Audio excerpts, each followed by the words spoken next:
तो mid cap तो बिल्कुल ग्रीन में है, अच्छी रिकवरी देखने को मिली, लेकिन अभी भी आप ये नहीं कह सकते कि प्रेशर रिलीज़ हो गया है, अभी भी है ऊपरी स्तरों पे, लेकिन ऐसे संकेत मिल रहे हैं कि ये सुधर सकता है क्योंकि ब्रॉडर मार्केट में 2100 शेयर मजबूती के साथ कामकाज कर रहे हैं। तो सुबह मुझे कह रहा था कि रिकवरी एक्सपेक्टेड है और वो आती हुई दिख रही है। अब देखते हैं कि यहाँ से आगे कैसे चीज़ें पैन आउट होती है, लेकिन एक मजबूत शुरुआत तो कम से कम दी है मार्केट ने। आज आपके सवालों के जवाब देंगे सर्वेंद्र श्रीवास्तव। सर्वेंद्र जी नमस्कार, बताइए क्या मूड बन रहा है निफ्टी और बैंक निफ्टी पर? बहुत बहुत नमस्कार नीरज जी। देखिए बड़े क्रूशियल लेवल्स, अभी आज का दिन बड़ा क्रूशियल है। कल हम 21,150 के आसपास ही बंद हुए, बट आज ये गैप डाउन में हम कहीं उसके नीचे ट्रेड हो रहे हैं, तो आज का बंद भी बहुत क्रूशियल है। और आई थिंक ये जो गैप हमने छोड़ा था इन एरियाज में इसके पहले, वो गैप एरिया भी बहुत क्रूशियल है। तो आई थिंक अगर अगर निफ्टी अपना वो बुलिश गैप होल्ड कर लेता है तो आई थिंक आज हम ये मान के चलेंगे पॉसिबली कि भाई ये जो एक दो दिन का जो झटका लगा है ये पॉसिबली कहीं ओवरसोल्ड हो गया है मार्केट इंट्राडे में और कहीं एक पुल बैक आएगा। बट किन्हीं कारणवश अगर हम ये 19,250 वाला गैप भर देते हैं, माफ कीजिएगा 20,950 वाला गैप भर देते हैं स्पॉट निफ्टी पे, तो मुझे लगता है कि फिर आपको थोड़ा सा चिंता का विषय बन जाएगा कि भाई क्या ये जो 2 दिन के रिवर्सल हैं ये क्या कुछ गहरा सकते हैं।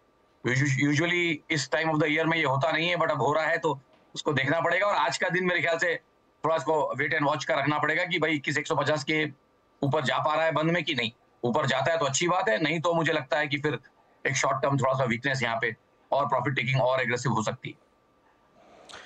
ओके, तो ये है निफ्टी और बैंक निफ्टी पर राय। देखिए सुधार हुआ उसके बाद अभी भी, लेकिन दबाव पूरी तरीके से खत्म नहीं हुआ है, प्रेशर अभी भी बना हुआ है। चलिए सवाल जवाब लेते हैं।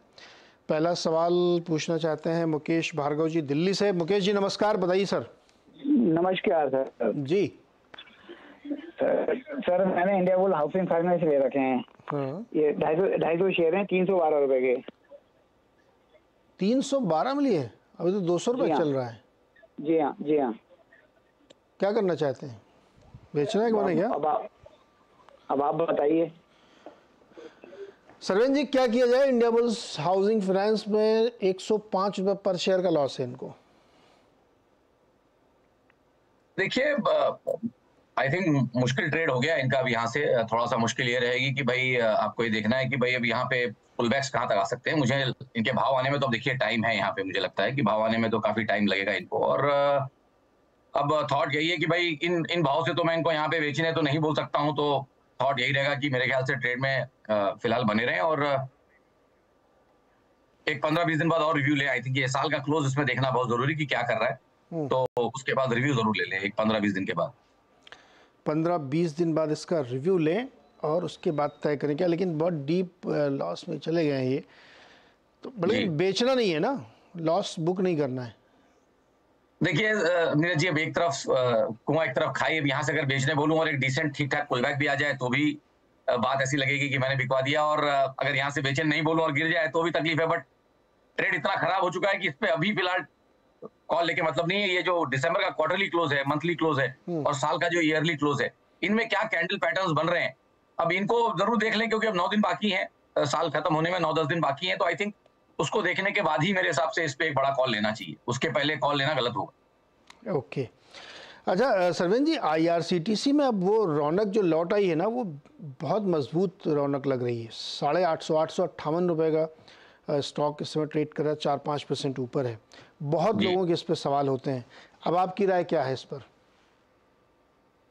देखिए मेरी राय हमेशा इसमें लॉन्ग टर्म रही थी। जब इनिशियली जब ये गिरा था तो बहुत कॉल्स इस पे आते थे, हमने पहले इसके टॉप पे भी डिस्कस किया कि भाई इसको एक बार बेचना चाहिए, मुनाफा बांधना चाहिए। और फिर 600-650 का जो इसका एरिया है वो बहुत अच्छा है, एक बेस बन चुका है। तो इनमें जरूर ये ध्यान रखिए कि भाई अब आपको इन दायरों में ये समझना पड़ेगा कि अब इसके आपको 12 से 18 महीने के व्यूज निकालने पड़ेंगे। अब ये कोई ट्रेडिंग स्टॉक नहीं है और अच्छा ब्रेकआउट यहाँ हुआ है। तो मेरा थॉट यही है कि जो इसकी पिछली रेंज थी 750 नहीं निकाल पा रहा था किन्हीं कारणों से लास्ट 6-9 महीनों में, उस एरिया को बहुत अच्छे से इसने 750-780 के एरिया को बहुत अच्छे से निकाल दिया है। अब जब तक उनके ऊपर बना हुआ है आई थिंक रुझान अच्छा ही है। और मैंने हमेशा बोला है कि लॉन्ग टर्म में स्टॉक अच्छा ही था, थोड़ा सा पेशेंस लोगों का टेस्ट किया, बट अब आई थिंक उस पेशेंस का रिवॉर्ड यहाँ पे मिलना चाहिए। तो आई थिंक ट्रेड में बने रहें, कहीं 750 के नीचे एक स्टॉप लॉस रहेगा इसमें और टारगेट्स भी अच्छे रहेंगे। आई थिंक ऊपर के हाईज तो डेफिनेटली इसमें चैलेंज हो जाएंगे, मे बी और 9-12 महीने लगेंगे, बट ये अपने हाईज को चैलेंज करेगा। 1280 के आसपास जो 1279 12.26 ये जो एडजस्टेड भाव दिख रहा है अपनी स्क्रीन पे, तो आई थिंक 1280 वाले जो इसके हाईज हैं वो चैलेंज होंगे, बट 9 से 12 महीने लगेंगे, उससे कम में नहीं होगा। ओके, तो थोड़ा इंतजार करेंगे तो वहाँ तक भी पहुँचेगा। मयूर शर्मा औरंगाबाद से जुड़े हमारे साथ। मयूर जी नमस्कार, पूछिए सवाल अपना। नमस्कार सर। सर मैंने टेक्समोरेल लिया था 700 क्वांटिटी 184 रेट से। ओके, हाँ, तो क्या करना चाहिए सर? वो अभी न्यूज आई थी बीच में कि उनको ऑर्डर मिला है बड़ा, तो इसकी वजह से तब तो क्या करना चाहिए? होल्ड करना चाहिए या? ठीक। सरवन जी, रेलवे स्टॉक्स में और वैगन वाले स्टॉक्स में या रेल से जुड़ा कोई भी काम कर रहे हैं कंपनियां, उसमें ऑर्डर्स भी बहुत आ रहे हैं और स्टॉक में रनअप भी दिखा है, लेकिन इनका प्राइस करंट प्राइस से भी ऊपर का है। अभी टेक्समैको रेल में क्या राय बनती है आपकी? देखिए, लॉन्ग टर्म तो डेफिनेटली इसमें कुछ, अब जिसको हम बोलेंगे टेक्निकल शिफ्ट, तो आपको दिख रहा है और वो हो भी गया है, क्योंकि मैं वो इसलिए बोल रहा हूँ कि इसका जहां से भी डेटा है वहां से इसने हाईएस्ट हाई रख लिया है। मतलब पिछला हाई इसका 2015 का था, तो 2015 में इसने एक हाई रखा था 148 के आसपास, तो 148 का हाई था, वो अब निकल गया है। तो एक चीज तो ये हो गई कि अब चार्ट एकदम क्लीन हो गया, अब कोई भी पीछे लेगेसी नहीं है, कहीं पे भी कोई आपको एक हर्डल लाइन या रेजिस्टेंस लाइन नहीं दिखेगी। बट ये भी समझना बहुत जरूरी है कि स्टॉक चला कहां से। कोविड के लो में 11 रुपए का भाव था इसका, तो जो स्टॉक ऑलमोस्ट 17-18 गुना हो चुका है, उसमें आई थिंक इनकी एंट्री थोड़ी लेट है। नॉट दैट कि परफॉर्म नहीं कर सकता है, बट अब इतने बड़े मूव को पचाएगा। मेरा मानना यह है कि इस मूव को ये पचाएगा, और अब इसकी एक रेंज बनेगी तकरीबन 130 से लेके यही 170-80 तक, और इस रेंज में थोड़ा टाइम बिताएगा, उसके बाद ही तो चल पाएगा। इतनी जल्दी स्ट्रेट अवे यहाँ से भाग जाएगा 18 गुना होने के बाद और 2-4 गुना हो जाएगा, ऐसा यूजुअली होता नहीं है, उसकी प्रोबेबिलिटी कम है। तो आई थिंक पेशेंस इनको इसमें बैठना पड़ेगा। मुझे यहाँ एक रेंज बनती हुई दिख रही है 130 से लेके ब्रॉडली 175 तक, जिसमें ये कम से कम 6-9 महीने निकालेगा, उसके बाद आपको कहीं इसमें एक ट्रेड आते हुए आगे दिखेगा। तो लंबा इंतजार अगर आप कर सकते हैं तो इसमें आपको रुकना चाहिए मयूर जी, क्योंकि ये ऑलरेडी काफ़ी रनअप है, और जैसा कि सरविंद बता रहे हैं कि एक लंबी रेंज इसको बनानी पड़ेगी, उसमें समय भी काफ़ी देना पड़ सकता है आपको। अगला सवाल है कोलकाता से संतोष चौधरी जी का। संतोष जी मैम नमस्कार, बताइए सवाल। हाँ नमस्कार जी सर, मैंने दिया है बायोकॉन 220 में 500 शेयर, तो क्या करूं सर? आपको तो प्रॉफिट हो रहा है मैडम। हाँ, लेकिन मैं तो लॉन्ग टर्म में सोच सकती हूँ कि लॉन्ग टर्म के लिए रख सकती हूँ, तो क्या? और अभी जो मार्केट चल रहा है सर, डर भी लग रहा है, अचानक से कल जो हुआ है, आज जो हुआ है। अच्छा, आपके पास और भी शेयर हैं, आप लेती रहती हैं या पहले लिया है? नहीं, पहले लिया है। ये कतीस में काम करती रहती मैं ट्रेडर हूँ एक्चुअली, लेती बेचती रहती हूँ। अच्छा, ट्रेडर लेती बेचती, लेकिन ये इन्वेस्टमेंट के लिए लिया है। कितना मुनाफा आप इसमें उम्मीद कर रही हैं, कितना पैसा इसमें बनाना चाहती हैं? मैंने इसको 290 में भी बेचा है, 260 में भी बेचा है सर, मतलब। हाँ। सरवेन जी, संतोष जी तो बहुत स्किल्ड हैं अभी, लेकिन जो इन्होंने ट्रेड लिया उसमें इनको प्रॉफिट हो रहा है जी। और कितना प्रॉफिट हो सकता है, कितने समय तक रुकें? तो देखिए, एक चीज तो समझ में आएगी भाई, फ्लिप जल्दी करती हैं, ट्रेड और ट्रेडिंग माइंडसेट है, तो ये थॉट रखें कि भाई अगर पैसा आया हुआ पैसा फिर पूरा जाना नहीं चाहिए, तो कहीं मेरे हिसाब से ट्रेलिंग स्टॉप लॉस को जरूर लगाएं। और मेरे हिसाब से जो मैं इनको भी बता पाऊंगा, जो मुझे एक डिसेंट ट्रेलिंग स्टॉप लॉस लग रहा है, कहीं 230 के आसपास इनको लगाना चाहिए, उसके नीचे। तो आई थिंक 229.40 का एक ट्रेलिंग ओनली स्टॉप लॉस लगाएं इसमें, और फिलहाल ट्रेड में बने रहें। अब बात रही कहाँ तक ये मैक्सिमम जा सकता है, तो आई थिंक जो अभी गया था 260 के आसपास वो, और वहां से मे बी एक 10-15 पॉइंट और, तो 265 से लेकर 275 तक की एक रेंज है, पॉसिबली वो अटेन हो सकती है नेक्स्ट 1 से 3 महीने में। तो उस रेंज को अगर ये ट्रेड करना चाहें ऊपर की साइड में, तो आई थिंक 229.40 के स्टॉप लॉस से बनी रहे, और ऊपर में ट्रेडिंग के इसमें थॉट लेती रहे, क्योंकि ये स्टॉक ऐसा है कि अभी बाजार के साथ चल नहीं पाया है, तो इसने उतनी स्ट्रॉन्ग परफॉर्मेंस दिखाई नहीं कि जो बोला जा सके कि अगेंस्ट द मार्केट ये 12-18 महीने चल पाएगा। तो अंडर परफॉर्मिंग कैटेगरी का स्टॉक है, बाजार के साथ बिल्कुल चला नहीं है, और इसके लिए ये एक ग्रे एरिया वाला स्टॉक है, इसमें आप ट्रेडिंग करती रहिए, वो ज्यादा बेटर है, जब तक कोई स्ट्रॉन्ग रिवर्सल के साइन ना बन जाए, जैसे कि एक बढ़िया क्वार्टरली या मंथली क्लोज में ना आ जाए, तब तक आई थिंक इसमें मतलब तब तक इसमें ट्रेडिंग का ही माइंडसेट रखें। और इस साल का ये इसका ईयरली क्लोज भी अभी तक नेगेटिव है, 9 दिन और बाकी हैं इसको 2022 का हाई 2022 का क्लोज निकालने के लिए 261 का अभी भी 20-21 रुपए बाकी है। तो अगर 261 के ऊपर बंद आता है तो फिर इसको सोचेंगे अगले साल कि इसका साल है कि नहीं है, बट फिलहाल ट्रेडिंग का स्टॉक है। तो अभी तो इनको जो बन रहा है 20-25 रुपए बांध लें, क्यों रिस्क लें? हाँ, अगर ट्रेडिंग के माइंडसेट से बांधना चाहे तो बिल्कुल बांध लें, और अगर ट्रेलिंग स्टॉप लॉस से खड़े रहें तो 10 रुपए बनेंगे, 8-9 रुपए बनेंगे, फिर भी 229 के स्टॉप लॉस से भी खरीद सकती है। चॉइस मैं इनके ऊपर छोड़ रहा हूँ, बट है ये ट्रेडिंग स्टॉक, इसमें स्ट्रेंथ नहीं है अभी तक, उतनी बड़ी लॉन्ग टर्म स्ट्रेंथ नहीं है जितना ये चाह रही है लॉन्ग टर्म होल्ड करना, ऐसा कोई संकेत बन नहीं रहा है जी। तो ये राय संतोष जी के लिए। चलिए अगला सवाल है उदय का, जमशेदपुर झारखंड से हमारे साथ जुड़ रहे हैं। उदय जी नमस्कार sir. Very good morning sir, Neeraj sir कैसे हैं? एकदम बढ़िया, आप बताओ उदय भाई कैसे हो? मैं भी ठीक हूँ।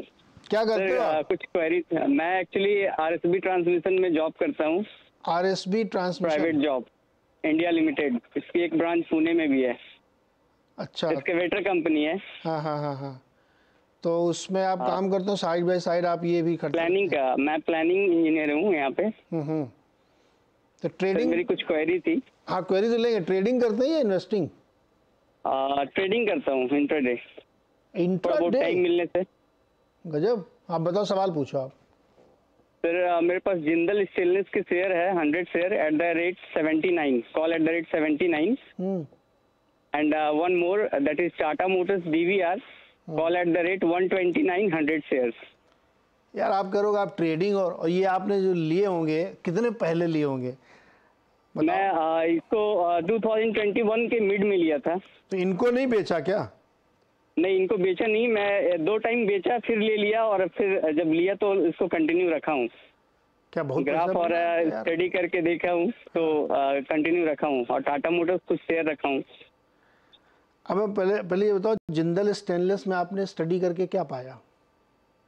सर एक्चुअली इसका ग्रोथ और कंपनी का मैनेजमेंट और डे टू डे जो प्रोडक्शन है वो डे बाय डे इंक्रीज ही हो रहा है, और इन्वॉल्वमेंट कंपनी का, मैनेजमेंट का इन्वॉल्वमेंट, और हम जो भी पीपल इससे जुड़ रहे हैं उनको मुनाफा ही हो रहा है डे बाय डे। कैसे तो पढ़ते हैं आप? ये स्टडी आप कहाँ करते हैं? सर जनरली CNBC आवाज and few more newspaper, magazine, and कुछ आपके ट्विटर साइट है, जैसे मैं फॉलो करता हूँ CNBC, एंड आपके पहले भी मेंटर रह चुके हैं नीरज सर, आप तो हैं ही, और साथ में आशीष सर थे और हेमंत गई सर थे। ओके, तो सरवेन जी, तो मैं उनका न्यूज़ वगैरह देखता हूँ। मतलब आप पढ़ाई लिखाई करके ये लेते हैं स्टॉक। सरवेन जी, जिंदल स्टेनलेस 79 पे और अब चल रहा है 523, और टाटा मोटर्स DVR 129 पे लिया था जी। क्या राय देंगे आप इनके लिए, उदय जी के लिए? नहीं, मैं तो इनको राय दूंगा कि आधा आधा मुनाफा बांध लें। तो क्या आधे शेयर, क्या फ्री, क्या नेगेटिव कॉस्ट ऑफ कैरी हो जाएगा इनका? आधा मुनाफा बांधेंगे तो काफी अच्छा सब्सटेंशियल पैसा इनके पास रहेगा भी इस बाजार में इनको, फिर क्योंकि ये इतना ज्यादा ओवरबॉट है। कुछ अच्छे मौके भी अंडर परफॉर्मिंग स्टॉक्स में। सी देखिए, बाजार उस लेवल पे है कि अगर अब यहाँ से नया ब्रेकआउट और बड़ा एक ब्रेकआउट होता है, जो हो सकता है, उस समय आउट परफॉर्मेंस कहीं पनिश हो सकती है, और अंडर परफॉर्मेंस में फिर वो वैल्यू ढूंढी जाएगी। तो आई थिंक अंडर परफॉर्मेंस कहीं यहाँ से रिवॉर्ड हो सकती है, उनमें अच्छे शेयर्स ढूंढें, और ये बहुत ज्यादा आउट परफॉर्म कर चुका है स्टॉक इंडेक्स को भी, अपने पीयर सेट को भी, और अपने सेक्टोरल इंडाइसेस को भी। तो आई थिंक ये दोनों स्टॉक्स में ऐसा मुझे दिख रहा है कि बहुत आउट परफॉर्मेंस रही है। तो इतना ज्यादा लॉन्ग टर्म आउट परफॉर्मेंस को सस्टेन करना थोड़ा मुश्किल होता है, तो मुनाफा बांधेंगे तो थोड़ा पैसा फ्री हो जाएगा, और अंडर परफॉर्मेंस में कुछ ढूंढ लिया अगर अच्छा, तो वहां अच्छे पैसे बन जाएंगे। तो मेरे हिसाब से आधा मुनाफा बांध लें। ओके, तो थोड़ा थोड़ा मुनाफा बांधिए और फिर नई अपॉर्चुनिटी जुड़िए। आप तो वैसे ही पढ़ते लिखते रहते हैं, तो कुछ और मौके मिल सकते हैं यहाँ पे दोनों स्टॉक्स में, ये राय बन रही है। अगला सवाल लेने से पहले एक छोटा सा ब्रेक ले लेते हैं, और वापस आएंगे तो फिर अभिषेक पवार का सवाल लेंगे जो पुणे से हमारे साथ जुड़ रहे हैं। छोटा सा ब्रेक, लौट के आते हैं अभी।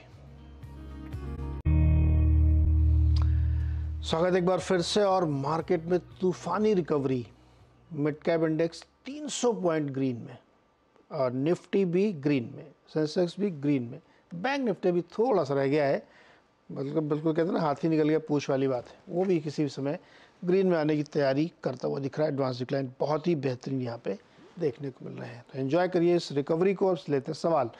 अभिषेक पवार जी हमारे साथ पुणे से जुड़ रहे हैं। अभिषेक जी नमस्कार, बताइए। नमस्ते जी सर, मैंने कल हिंदाल्को के शेयर लिए 1000 क्वांटिटी है, और इंट्रा ज्यादा लॉन्ग टर्म का नजरिया नहीं है, एक 8-10 दिन में उसको बेचना है, तो क्या वो अभी बने रहना चाहिए या निकल जाना चाहिए? हिंडाल्को कल ही लिया, 8-10 दिन का नजरिया है। सर जी 8-10 दिन में कुछ बन सकता है 5-10% क्या? देखिए सबसे मुश्किल नजरिए यही होते हैं 8-10 दिन 2-3 दिन वाले, क्योंकि इनमें फिर आपको अलर्ट रहना पड़ेगा। अगर आप 2-3 दिन के ट्रेडर है तो आपको हमेशा इसमें अलर्ट रहना पड़ेगा और दोनों तरफ ट्रेड करना पड़ेगा। तो आई थिंक 8 दिन के हिसाब से अगर ये ट्रेड कर रहे हैं तो इनकी टाइमिंग रॉन्ग है। स्टॉक बुरा नहीं है बट टाइमिंग रॉन्ग है, क्योंकि 11-12 दिन की अपस्विंग के एंड में इन्होंने लिया। मतलब अगर मैं कैंडल्स गिनूं तो 9-10 कैंडल हो गई और स्टॉक 520 से नॉन स्टॉप 565 तक गया और उसके बाद इन्होंने लिया। तो मेरे ख्याल से वो ट्रेड जो लॉन्ग ट्रेड था 8-10 दिन वाला वो खत्म हो चुका है। ये बहुत लेट आए हैं इस ट्रेड में। मेरे हिसाब से तो उछालों में निकल जाए, इनका भी कोई लॉस नहीं है। इस ट्रेड की टाइमिंग पूरी रॉन्ग है। उछाल में निकल जाए, ऐसा कोई स्टॉप लॉस तो सुझा दीजिए। देखिए मैं तो कहूंगा अभी के अभी निकल जाए, कुछ नुकसान नहीं हो रहा है। और स्टॉप लॉस अगर लगाना है तो अभी स्टॉप लॉस लगाने का भी मेरे हिसाब से टाइम निकल गया है, क्योंकि मुझे तो इसमें स्विंग में करेक्शन नीचे का ही लग रहा है।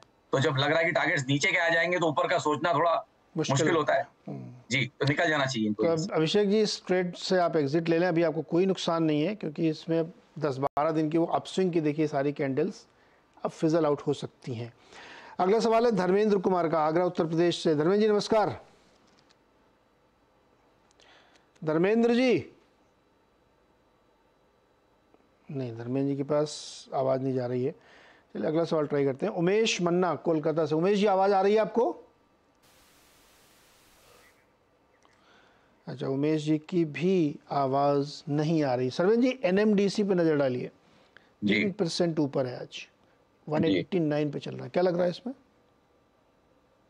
देखिए same flavour, same setup, same flavour और थॉट यही है कि ये सारी चीजें बहुत चल गई हैं। 100 रुपए से चला है ये। जब नीचे था तो हम इसको शोज में भी रिकमेंड हमने उस समय किया था कि भाई इसको लेना चाहिए। बट अब आई थिंक मेटल स्पेस में इसका भी बहुत बढ़िया एक रनअप मेरे हिसाब से खत्म हो रहा है। और अब रिस्क रिवॉर्ड नहीं है। नॉट दैट कि यहाँ से और चल नहीं सकता है, बट अब रिस्क रिवॉर्ड नहीं बचेगी। आप यहाँ से कहाँ से लॉन्ग करेंगे?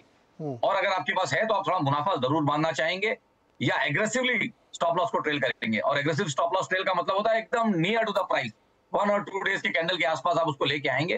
तो या तो मुनाफा बांधे थोड़ा, या एटलीस्ट एक टाइट स्टॉप लॉस 170/40 पे, जिसके पास भी एनएमडीसी पुराना है पड़ा हुआ, उसको 170/40 के नीचे एक स्टॉप लॉस लगाना ही चाहिए। और अगर निकला वो स्टॉप लॉस किसी कारण से तो तुरंत मुनाफा बांध के हटना चाहिए।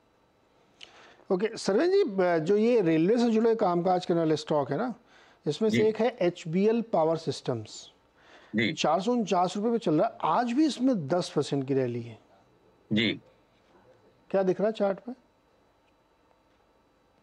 देखिए ये भी कभी एक अब बोलूंगा तो वो लगेगा कि ये भी एक किसी जमाने में बहुत अच्छा स्टॉक था। बहुत सारे फंड मैनेजर्स ने इसको डिस्कस किया, 20-30 रुपए के भाव चला करते थे। अब ये ऑलरेडी 10-15 बैगर हो चुका है। तो बैटरीज में है और ईवी का इतना पुश रहा, उसमें बहुत बढ़िया इसने आउट परफॉर्मेंस और बहुत बढ़िया परफॉर्मेंस कर लिया है। बट बात थॉट वही आ गया कि यहाँ से भी इसमें भी रिस्क रिवॉर्ड बचे नहीं है। अब आप उतने बढ़िया रिस्क रिवॉर्ड नहीं बचे कि अब आप यहाँ से कुछ नया करेंगे। पुराना आपके पास है तो फिर आपके पास चॉइस है कि आप बुक करेंगे या आप एक ट्रेलिंग स्टॉप लॉस लगाएंगे। ये दो ही चॉइसेस रहती हैं। तो मेरे हिसाब से अगर आपके पास पुराना पड़ा है तो आप एक ट्रेलिंग स्टॉप लॉस लगा लीजिए। और मेरे हिसाब से जो मुझे सेफ एरियाज दिख रहे हैं जहां से आपको थोड़ा टाइम मिलेगा सोचने का, वो तकरीबन 340-350 के आसपास सपोर्ट एरियाज हैं। वहां पे अगर किसी को स्टॉप लॉस लगाना है तो आई थिंक 350 के नीचे स्टॉप लॉस ट्रेलिंग इसमें होना चाहिए, बनिस्बत आपकी पोजीशन उसके नीचे के भाव की है तो।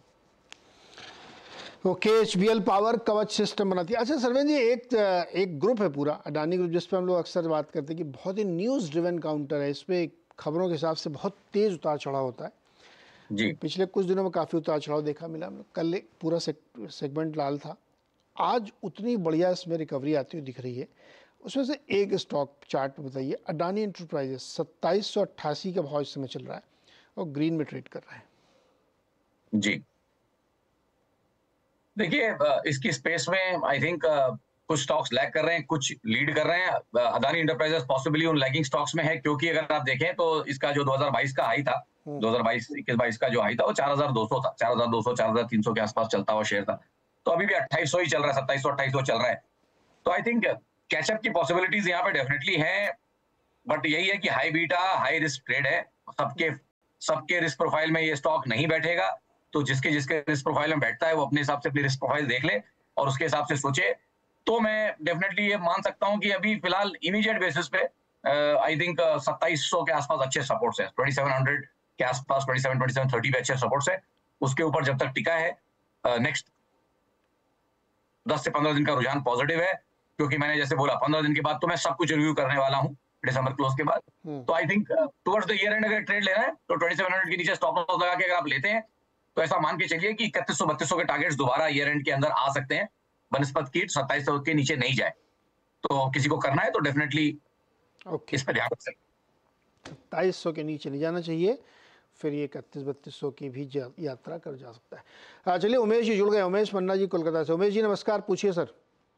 हाँ नमस्कार सर जी बोले क्या हम विप्रो 385 में बाई किया 50 क्वांटिटी है तो मेरा नजरिया है 1-2 साल तो होल्ड करना चाहिए कि नहीं। थोड़ा विप्रो लेने के पीछे कोई खास वजह?